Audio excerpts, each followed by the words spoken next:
देखिए, संधारित्र की परिभाषा जो है, सबसे पहले हमें संधारित्र की धारिता की परिभाषा बतानी है। ये जो क्वेश्चन दिया गया है, ये क्वेश्चन दिया गया है कि संधारित्र की धारिता की परिभाषा लिखिए और समांतर प्लेट संधारित्र की धारिता का व्यंजक भी उत्पादित कीजिए। इस समांतर प्लेट संधारित्र की धारिता को हम कैसे बढ़ा सकते हैं, ये भी हमें इसमें बताना है। लेकिन सबसे पहले अगर कुछ बताना है तो संधारित्र की धारिता बतानी है। धारिता का मतलब ये है कि इसकी कितनी पावर होगी या इसकी कितनी क्षमता होगी।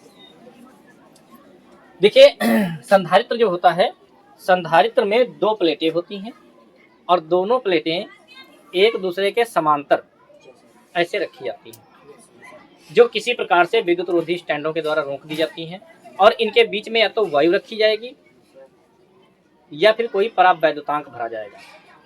ठीक है, विद्युत रोधी पदार्थ भरा जाएगा, जैसे कि कांच की पट्टी रख सकते हैं या कोई कागज रख सकते हैं, विद्युत रोधी पदार्थ रखेंगे। इसमें होता क्या है कि जो एक प्लेट होती है, इस एक प्लेट को हम आवेश देते हैं। अगर हम इसको धनात्मक आवेश देंगे पहले वाली प्लेट को, पहले वाली प्लेट का नाम x है, तो इसके प्रेरण के कारण इसके सामने वाली प्लेट में जितना इस पर हम धनात्मक आवेश देंगे उतना इसके इस y प्लेट की भीतरी वाली तल पर ऋणात्मक आवेश प्रेरण के कारण उत्पन्न हो जाएगा। अब ये प्रेरण क्या होता है? देखिए, प्रेरण कहते हैं प्रेरणा को। किसको कहते हैं? प्रेरणा। जैसे आप मान लीजिए कि ये हमारा चुंबक है और ये मान लीजिए लोहा है। Yes sir. इस लोहे में चुंबकीय गुण होते हैं लेकिन ये दिखते नहीं हैं। जैसे इसके संपर्क में आप लोहा लेके आओगे, तुरंत इसका चुंबकीय गुण प्रदर्शित हो जाएगा, या तो इससे आकर्षित हो जाएगा या फिर प्रतिकर्षित हो जाएगा। इसी प्रकार से पहली प्लेट को जब हम मान लीजिए कि +Q कूलाम आवेश देंगे, तो इस पूरी प्लेट पर +Q कूलाम आवेश बट जाएगा। इसके बिल्कुल समांतर जो है एक दूसरी प्लेट y रखी गई है। इस पर धनात्मक आवेश है, तो इसके प्रेरण के कारण इस प्लेट की भीतरी तल पर ऋणात्मक आवेश उत्पन्न हो जाएगा। और जब भीतरी तल पर ऋणात्मक आवेश उत्पन्न होगा तो इसके प्रेरण के कारण इसके बाहरी तल पर धनात्मक आवेश उत्पन्न हो जाएगा। एक बार फिर से समझ लीजिए। जैसे मान लीजिए कि ये एक चालक तार है और चालक तार में इलेक्ट्रॉन अगर इधर की तरफ जाने लगेंगे तो इलेक्ट्रॉन पर ऋणात्मक आवेश होता है, तो ऋण आवेश इधर जाएगा तो इधर तो धन बढ़ जाएगा। ऐसे ही अगर यहाँ पर धनात्मक आवेश चढ़ा इस पहली वाली प्लेट पर, तो धनात्मक आवेश की तरफ इलेक्ट्रॉन आते हैं। कहने का मतलब यह है धन की तरफ इलेक्ट्रॉन ऋण होते हैं तो आएंगे। इस प्लेट में जितने मुक्त इलेक्ट्रॉन होंगे वो सब इधर अंदर वाली सतह पर आ जाएंगे और अंदर वाली सतह पर आएंगे, इलेक्ट्रॉन पर ऋणात्मक आवेश होता है तो अंदर वाली सतह पर ऋणात्मक आवेश उत्पन्न हो जाएगा। अब इधर से इलेक्ट्रॉन इधर आ गए तो इधर तो धनात्मक बचेगा, मतलब प्रोटॉन बचेंगे, तो इधर क्या हो जाएगा? धनात्मक आवेश उत्पन्न हो जाएगा। अब धनात्मक आवेश पृथ्वी के द्वारा आने वाले, देखो दूसरी प्लेट y को हमने भू संपर्कित कर दिया। पृथ्वी में अनंत इलेक्ट्रॉन है, कोई पता ही नहीं कितने इलेक्ट्रॉन हैं, तो पृथ्वी से आने वाले इलेक्ट्रॉनों के द्वारा ये जो धनात्मक आवेश इसके बाहरी तल पर उत्पन्न होना चाहिए था वो निरावेशित हो जाएगा। फिर से एक बार समझिए, जब इस पर y प्लेट की भीतरी तल पर ऋणात्मक आवेश उत्पन्न होगा तो इसकी बाहरी तल पर धनात्मक आवेश उत्पन्न हो जाएगा। क्योंकि ये प्लेट y जो है पृथ्वी से जुड़ी हुई है, इसलिए प्लेट y में पृथ्वी से इलेक्ट्रॉन आएंगे। क्यों आएंगे? इलेक्ट्रॉन ऋणावेशित होते हैं और इस प्लेट का बाहरी से धनावेशित है। ऋण जो है धन की तरफ आकर्षित होता है, आता है, तो इलेक्ट्रॉन आएंगे और इस धनात्मक आवेश को जीरो कर देंगे। बाहरी प्लेट पर जो धनात्मक आवेश है उसको समाप्त कर देंगे। मतलब इसकी बाहरी प्लेट पर कोई आवेश नहीं बचेगा, आंतरिक वाली सतह पर जो होगा ऋणात्मक आवेश होगा। इस बात को समझ पाए हो? तो यह हो गया आपका संधारित्र। अब हम बात करेंगे संधारित्र की धारिता की। अब आप धारिता को बहुत अच्छे से समझ जाएंगे। देखिए, लिखा हुआ है कि किसी संधारित्र की धारिता, धारिता कौन सी चीज है? किसी संधारित्र की धारिता, संधारित्र की एक प्लेट मतलब संधारित्र में दो प्लेटें होती हैं। Yes sir. तो एक प्लेट को हम आवेश देंगे। संधारित्र की एक प्लेट को दिए गए आवेश, एक प्लेट को जितना आवेश हम दे दें, मान लीजिए हमने क्यू आवेश दे दिया, तो संधारित्र की एक प्लेट को दिए गए आवेश तथा दोनों प्लेटों के बीच उत्पन्न विभवांतर, जब हम इसको आवेश देंगे तो इसके प्रेरण के कारण इस पर भी आवेश उत्पन्न होगा, तो इन पर विभव भी उत्पन्न होंगे, और जब विभव उत्पन्न होंगे तो इनके बीच में विभवों में जो होगा कुछ का कुछ अंतर होगा। ये अगर 50 वोल्ट होगा तो इसमें मान लीजिए 40 वोल्ट है, तो विभवांतर हो जाएगा 10 वोल्ट। कितना हो जाएगा? 10 वोल्ट हो जाएगा। अब किसी एक प्लेट को दिए गए आवेश तथा दोनों प्लेटों के बीच उत्पन्न विभवांतर, विभव नहीं विभवांतर, विभवांतर, विभवों में अंतर, यस सर, इस पर कुछ होगा, यस सर, कुछ इस पर होगा, यस सर, जो इस पर होगा जितना उससे इसको घटा लीजिए, जो अंतर आएगा उस अंतर की बात की जा रही है, विभवांतर, विभवों में अंतर। Yes sir. तो हमने बताया कि किसी संधारित्र की धारिता, जो संधारित्र होगा उसकी एक प्लेट को दिए गए आवेश तथा दोनों प्लेटों के बीच उत्पन्न विभवांतर के अनुपात को कहते हैं। धारिता क्या होगी? मान लीजिए इसको आपने क्यू आवेश दिया और विभवांतर मान लीजिए V है, विभवांतर कितना है? V है, तो C बराबर Q बटे क्या हो जाएगा? V। C बराबर Q बटे V, अर्थात संधारित्र की किसी एक प्लेट को दिए गए आवेश तथा दोनों प्लेटों के बीच विभवांतर के अनुपात, मतलब बटे में, को क्या कहते हैं? धारिता कहते हैं। उस संधारित्र के क्या कहेंगे? धारिता कहते हैं। तो ये तो बात हो गई संधारित्र की धारिता की। संधारित्र की धारिता के बाद में हमें बताना है समांतर प्लेट संधारित्र। समांतर का मतलब है दो प्लेटें जो रखी जाएंगी बिल्कुल समांतर, ऐसे नहीं कर सकते हैं, ऐसे अगर कर दोगे तो उसमें समांतर कहाँ है? बिल्कुल समांतर ऐसे होनी चाहिए। तो समांतर प्लेट संधारित्र, ऐसा संधारित्र लेंगे जिसकी दोनों प्लेटें क्या हो? समांतर। कैसी हो? समांतर, जैसे बनी हुई है समांतर प्लेटें होनी चाहिए। तो समांतर प्लेट संधारित्र की हमें परिभाषा नहीं लिखनी है, समांतर प्लेट संधारित्र की धारिता लिखनी है। यहाँ पर धारिता लिखनी है, परिभाषा तो हो ही गई, हम बात कर रहे हैं। चलो धारिता है यहाँ पर, ठीक है।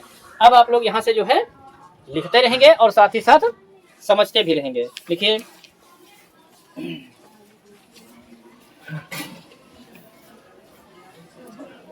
देखिए, माना x तथा y, माना x तथा y धातु की, माना x तथा y धातु की दो समतल प्लेटें हैं, दो समतल प्लेटें हैं, समतल प्लेटें हैं जिनमें प्रत्येक का क्षेत्रफल a मीटर स्क्वायर है, जिनमें प्रत्येक का क्षेत्रफल a मीटर स्क्वायर है।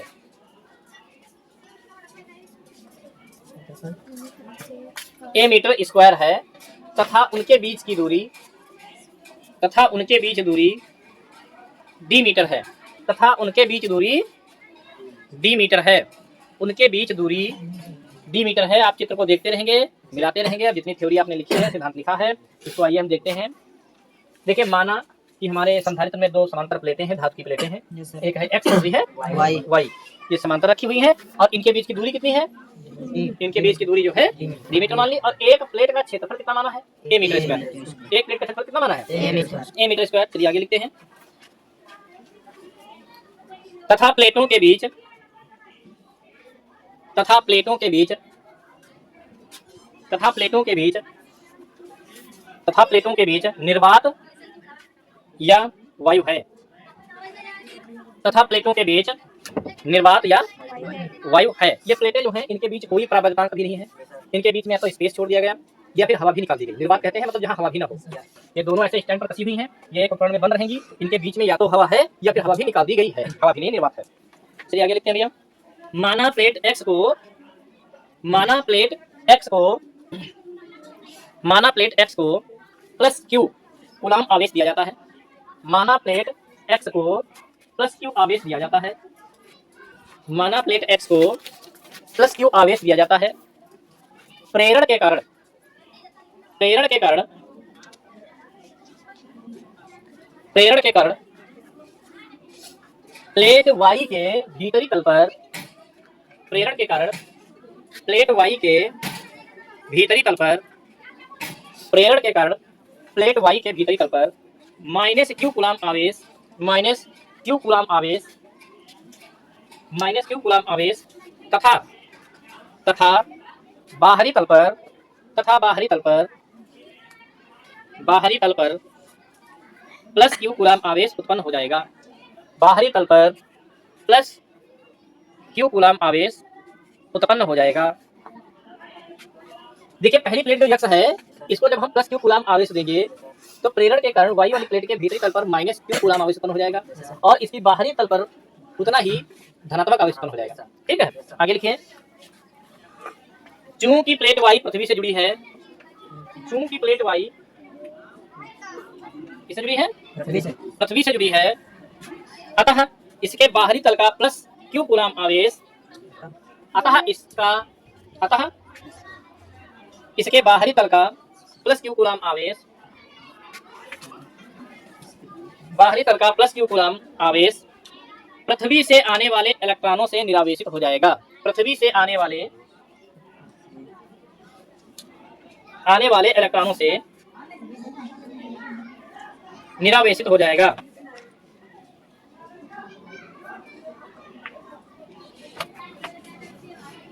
एक बार देखते हैं। देखिए जब इसको हम प्लस क्यू कूलाम आवेश देंगे पहली प्लेट को, तो प्लेट वाई के भीतरी तल पर ऋणात्मक आवेश उत्पन्न हो जाएगा, बाहरी तल पर धनात्मक आवेश उत्पन्न हो जाएगा, जो पृथ्वी से आने वाले इलेक्ट्रॉनों के द्वारा निरावेशित हो जाएगा। इस प्रकार प्लेट एक्स पर जितना धनात्मक आवेश होगा, प्लेट वाई पर उतना ही ऋणात्मक आवेश होगा। हाँ, क्या लिखा आपने? निरावेशित हो जाएगा। इस प्रकार प्लेट एक्स तथा वाई पर, प्लेट एक्स व वाई पर, इस प्रकार प्लेट एक्स व वाई पर बराबर परंतु विपरीत प्रकार के आवेश होंगे। बराबर परंतु विपरीत प्रकार के आवेश होंगे। बराबर परंतु विपरीत प्रकार के आवेश होंगे।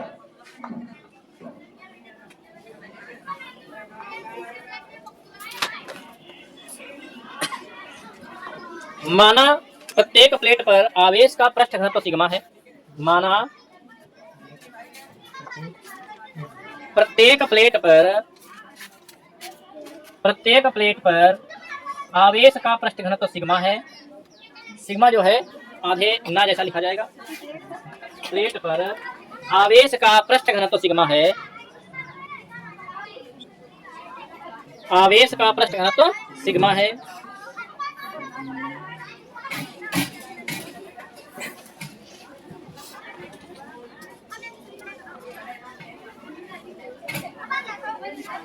चूंकि हम जानते हैं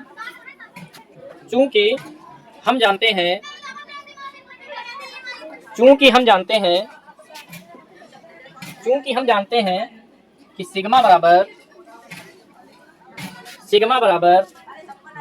क्यू अपान एप्सिलॉन नॉट। चूंकि हम जानते हैं ई बराबर सिग्मा, चूंकि हम जानते हैं ई बराबर सिग्मा अपान एप्सिलॉन नॉट होता है।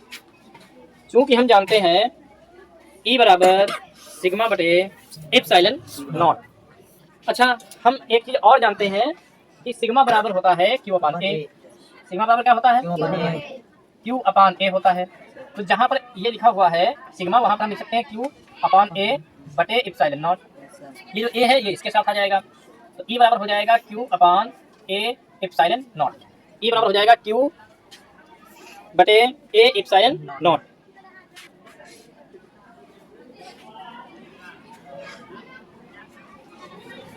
ओके भैया, अब लिखेंगे माना दोनों प्लेटों के बीच विभवांतर 2 वोल्ट है। माना दोनों प्लेटों के बीच विभवांतर V वोल्ट है। दोनों प्लेटों के बीच विभवांतर V वोल्ट है। दोनों प्लेटों के बीच विभवांतर V वोल्ट है तथा इनके बीच की दूरी D है। तथा इनके बीच की दूरी D मीटर है। तथा इनके बीच की दूरी D मीटर है। अतः प्लेटों के बीच वैद्युत क्षेत्र की तीव्रता E बराबर, अतः प्लेटों के बीच वैद्युत क्षेत्र की तीव्रता ई बराबर, नीचे लिखना ई बराबर वी बटे डी। ई बराबर क्या लिखेंगे, वी बटे डी। ई बराबर क्या लिखेंगे, वी बटे डी। अब देखिए दो ई के मान हमें प्राप्त हो गए। समीकरण 1 से ई बराबर दिया गया है क्यू बटे ए इप्सिलॉन नॉट। समीकरण 2 से ई बराबर दिया है वी बटे डी। देखिए ई बराबर वी बटे डी आया है। इसको समीकरण अगर 2 मान लेंगे तो अगला समीकरण 3 बनेगा। तो इसको 2 नहीं मान के हम आगे हल करेंगे और जो हमें प्राप्त होगा मान उसको समीकरण 3 मानेंगे। देखिए यहाँ से अगर हम v का मान निकाल लें, बटे में 1 मान लें, तो v करना कितना हो जाएगा, v बराबर e और d की गुणा होगी, क्या हो जाएगा, ed। मतलब हमें यहाँ पर विभवांतर का मान प्राप्त हो गया। और जब विभवांतर का मान प्राप्त हो जाएगा तब हम क्या करेंगे, इसमें e की जगह पे समीकरण 1 से e का मान रख देंगे। हम यहाँ पर लिखेंगे समीकरण 1 से e का मान रखने पर, e का मान रखने पर जब e का मान रखेंगे तो v बराबर e की जगह पे लिखेंगे q upon epsilon not a into D. ये तो आएगा भाई, जहाँ पर e है वहाँ e की जगह पे e का मान रख दिया गया है और जो d था उस d को साथ में लिख दिया गया है।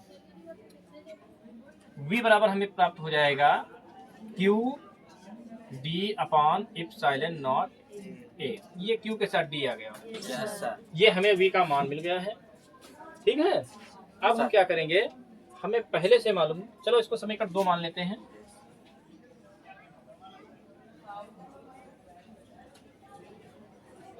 अब आप लोगों को पहले से पता है कि c बराबर क्या होता है, क्योंकि हम यहाँ धारिता निकालने की कोशिश कर रहे हैं ना। तो c बराबर क्या होता है, c बराबर होता है q अपान v। कल ही हमने जो है मतलब बताया है कि संधारित्र की धारिता जो होती है, किसी एक प्लेट को दिए गए आवेश तथा दोनों प्लेटों के बीच उत्पन्न हुए विभवांतर के अनुपात को संधारित्र की धारिता कहते हैं। तो संधारित्र की धारिता बराबर हो जाएगा दिया गया आवेश बटे विभवांतर। अच्छा, समीकरण 2 से v का मान रखने पर क्या लिखेंगे, समीकरण 2 से v का मान रखने पर तो c बराबर हो जाएगा q बटे, ये v का मान रखेंगे तो क्या हो जाएगा q d बटे एप्सिलॉन नॉट a। ये एप्सिलॉन नॉट a जो है बटे के बटे में है तो ये ऊपर आ जाएगा। तो c बराबर क्या हो जाएगा, q एप्सिलॉन नॉट बटे q से q को काट सकते हैं। c बराबर क्या हो जाएगा, c बराबर हो जाएगा epsilon not a upon d। ये तो हो जाएगा। अच्छा, धारिता का मात्रक जो होता है वो भैया फैराड होता है। क्या होता है, फैराड होता है। अब हमें इस क्वेश्चन में बताना ये भी साथ में था कि इस संधारित्र की धारिता को हम कैसे बढ़ा सकते हैं। इसको बढ़ाने के 3 पॉइंट होते हैं। अच्छा हाँ, एक चीज और है, एप्सिलॉन नॉट का मान भी हम बता देते हैं कि एप्सिलॉन नॉट बराबर आपको मालूम है क्या होता है, 8.85 गुणे 10 की घात -12। हाँ, 8.85 गुणे 10 की घात -12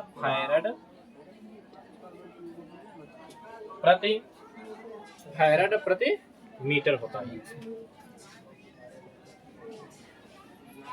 ठीक है, हम क्या करेंगे, वो एक ही चीज होता है मतलब भैया। हम क्या करेंगे, अब हम लिखेंगे धारिता को हम बढ़ा कैसे सकते हैं, संधारित्र की धारिता को बढ़ाने के तरीके। ठीक है, संधारित्र की धारिता को बढ़ाने के उपाय। मतलब ऐसे कौन से उपाय हम कर सकते हैं जिससे संधारित्र की धारिता बढ़ जाए, संधारित्र की धारिता क्या हो जाए, बढ़ जाए। अब आप यहाँ से देखो, फार्मूला है C बराबर epsilon not A upon D, है नहीं? C बराबर क्या होता है, epsilon not A by D, ये होता है। ये ऊपर वाले मान अगर बढ़ जाए तो C का मान बढ़ जाएगा, और नीचे वाला मान अगर बढ़ जाए तो C का मान कम हो जाएगा। तो नीचे वाला मान घट जाए तो C का मान बढ़ेगा, और ऊपर वाले मान बढ़ जाए तो C का मान बढ़ेगा। एप्सिलॉन नॉट जो होता है तो होता है कांस्टेंट, ये तो हमेशा इतने होता है 8.85 लेकिन अगर जो हमने प्लेटें लगाई हैं, जैसे हमने जो संधारित्र में प्लेटें लगाई हैं, इन प्लेटों का अगर साइज बड़ा कर देते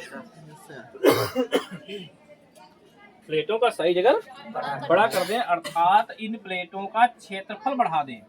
क्या बढ़ा दें? क्षेत्रफल। अगर हम इन प्लेटों का क्षेत्रफल बढ़ा दें, मतलब अर्थात एरिया बढ़ा दें, तो संधारित्र की धारिता भी बढ़ जाएगी। हम लिखेंगे प्लेटों के क्षेत्रफल को बढ़ाकर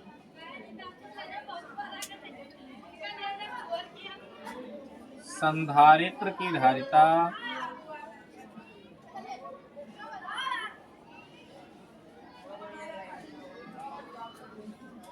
बढ़ाई जा सकती है, बढ़ाई जा सकती है। मतलब ये है कि अगर हम प्लेटों के क्षेत्रफल को बढ़ा दें, एक का मान बढ़ा दें, धारिता अपने आप बढ़ जाएगी। जैसे मान लीजिए संधारित्र की प्लेटों का क्षेत्रफल 1 मीटर है, तो C बराबर हो जाएगा 8.85 गुणे 1 बटे D भी मान लीजिए 1 है, तो कितना आएगा 8.85 गुणे 10 की घात माइनस 12 गुणे 1 मीटर था ही क्षेत्रफल, तो 8.85 ही तो आएगा गुणे 10 की घात माइनस 12। अब मान लीजिए एरिया हम अगर बढ़ा दें तो कितना आ जाएगा, तो यहाँ पर जो है गुणे 2 लग जाएगा, यहाँ पर अगर 2 कर दें तो 2 पंचे 10, 2 अठी 16, 1 17, 2 अठी 16, 1 17। अब देखो 17 गुणे 10 की घात माइनस 12 हो जाएगा। मतलब अगर एरिया बढ़ाएंगे, ए का मान बढ़ाएंगे, तो धारिता C अपने आप बढ़ती चली जाएगी। तो पहला तो उपाय हमारा ये हो गया कि अगर हम प्लेटें जो हैं बड़ी कर दें, प्लेटों का क्षेत्रफल बड़ा कर दें, तो धारिता अपने आप बढ़ जाएगी। दूसरा कारण क्या है, यदि दोनों प्लेटों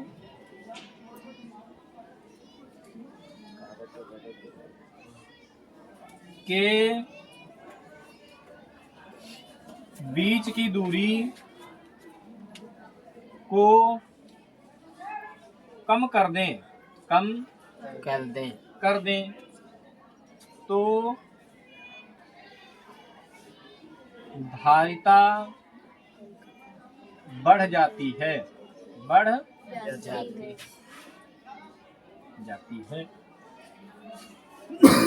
जैसे मान लीजिए C का मान आपका 8.85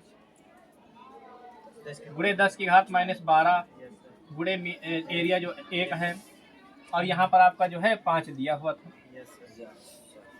मान लीजिए D का मान 5 मीटर दिया था, आप भाग करेंगे तो C बराबर आएगा 5 गन्ना 5, बचेगा 3 हो जाएगा 38, 5 सते 35, बचेगा 3, फिर हो जाएगा 5 सते गुणे 10 की घात माइनस, ये तो हो जाएगा, ये आएगा। अब मान लीजिए हमने इसको दूरी 5 मीटर जो थी इसको घटाकर, या 5 सेंटीमीटर थी, इसको घटाकर हमने 1 कर दिया। क्या कर दिया? 1 कर दिया। तब यहाँ मान कितना आएगा? अभी 1 पॉइंट पूछा रहा था, अब 8.85 आ गया। तो मतलब अगर हम नीचे डी का मान जो है, दूरी का मान जो है, इसको अगर कम कर देंगे तो धारिता अपने आप बढ़ जाएगी। ठीक है। दूसरी बात, यदि यही संधारित्र जो वायु में रखा था, जिसके बीच में वायु थी या फिर निर्वात था, इसमें कोई परावैद्युतांक भर दिया जाए, यदि परावैद्युतांक भर दिया जाए तब जो है सी का फार्मूला हो जाएगा एप्सिलॉन नॉट के ए बाई बी। तो हम लिखेंगे 3 नंबर में कि यदि प्लेटों के बीच अधिक परावैद्युतांक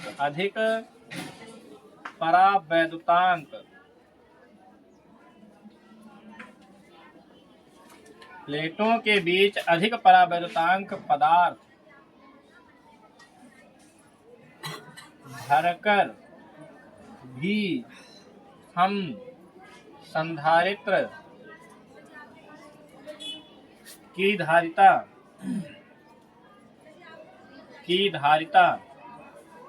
को बढ़ा सकते हैं।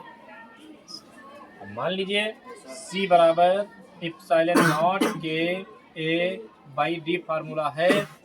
नॉर्मली आपका 8.85 आ रहा था, अगर यहाँ के जगह पे हम वायु न रख के 2 माध्यम वाला परावैद्युतांक रख दें, जिसका परावैद्युतांक 2 हो, तो फिर यहाँ 2 से गुणा नहीं हो जाएगा, नहीं बढ़ जाएगा। तो परावैद्युतांक अगर जिसका अधिक होगा वो परावैद्युत पदार्थ हम यहाँ पर भर दें, तो किसी भी संधारित्र की धारिता अपने आप बढ़ जाएगी। आप लोग समझ गए इस क्वेश्चन को। ये क्वेश्चन पूरा हो गया, कंप्लीट हो गया। अब आप इसको कर सकते हैं।